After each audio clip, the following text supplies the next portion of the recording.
کل جماعتی حریت کانفرنس نے کہا ہے کہ کشمیری عوام ہر سال 27 اکتوبر کو یوم سیاہ کے طور پر مناتے ہیں کیونکہ بھارت نے 75 سال قبل اسی دن سرزمین کشمیر میں اپنی فوجیں اتار کر اس پر جبری قبضہ کیا تھا۔ حریت کانفرنس کے رہنما غلام نبی وار نے سری نگر میں جاری ایک بیان میں کہا ہے کہ کشمیری عوام نے بھارتی قبضے کو کبھی تسلیم نہیں کیا اور نہ ہی کبھی کریں گے۔ انہوں نے کہا کہ ریاست میں انسانی حقوق کی پامالی مہذب دنیا کے لیے ایک لمحہ فکریہ ہے۔ بھارتی فوجیوں نے ضلع کپواڑہ میں ہندوارہ کے علاقے ہفلڑا میں کل جماعتی حریت کانفرنس کے رہنما اور جموں کشمیر ڈیموکریٹک حریت فرنٹ کے چیئرمین چودھری شاہین اقبال کے رہائشی مکان اور دکانوں کو رات کے اندھیرے میں آگ لگا کر خاکستر کر دیا۔ حریت رہنماؤں نے اس ریاستی دہشت گردی کی مذمت کرتے ہوئے کہا ہے کہ بھارت کی بھول ہے کہ وہ ان مذموم ہتھ کنڈوں سے کشمیری عوام اور ان کی حقیقی قیادت کو مروب کر سکے گا۔ کل جماعتی حریت کانفرنس کے سینئر رہنما پروفیسر عبدالغنی بٹ نے کہا ہے کہ تنازع کشمیر کو مہذب طریقے سے مسلسل مذاکراتی عمل کے ذریعے مقررہ وقت میں حل کرنے کی ضرورت ہے۔ سوپور میں بزرگ آزادی پسند رہنما غلام نبی درزی کی رہائش گاہ پر ان کی بڑی بہن کے انتقال پر ایک تعزیتی مجلس سے خطاب کرتے ہوئے انہوں نے کہا ہے کہ 3 ایٹمی طاقتیں اس تنازع میں براہ راست ملوث ہیں جو اسے دنیا کا سب سے خطرناک خطہ بناتا ہے، اس لیے درینہ تنازع کشمیر کے حل کے لیے پاکستان، بھارت اور کشمیر کی حقیقی قیادت کے درمیان مذاکراتی عمل شروع کرنے کی ضرورت ہے۔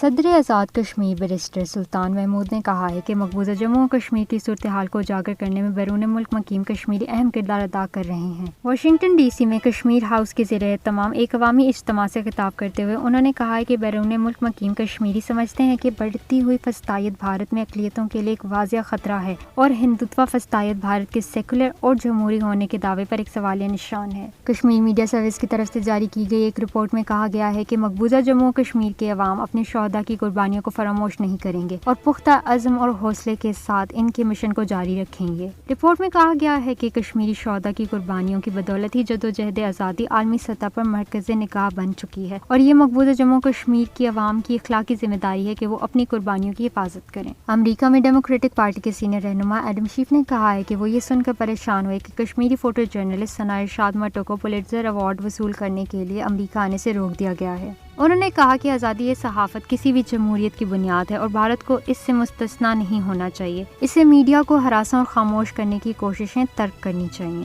یوکرین میں پھنسے قریباً 1500 بھارتی طلباء نے اپنی حکومت کی ایڈوائزری کو ماننے سے انکار کر دیا ہے اور صاف کہہ دیا ہے کہ وہ یوکرین میں ہی پڑھیں گے یا پھر یہیں مر جائیں گے۔ یہ بھارتی طلباء مودی کی حکومت سے سخت ناراض ہیں اور ان کا کہنا ہے کہ حکومت نے ان کے سامنے کوئی راستہ نہیں چھوڑا۔ میڈیکل کے طلباء کا کہنا ہے کہ نریندر مودی کی حکومت نے انہیں بھارتی میڈیکل کالجز میں داخلہ دینے سے انکار کر دیا ہے اور وطن واپس جانے والے طلباء کا مستقبل تاریک دکھائی دے رہا ہے۔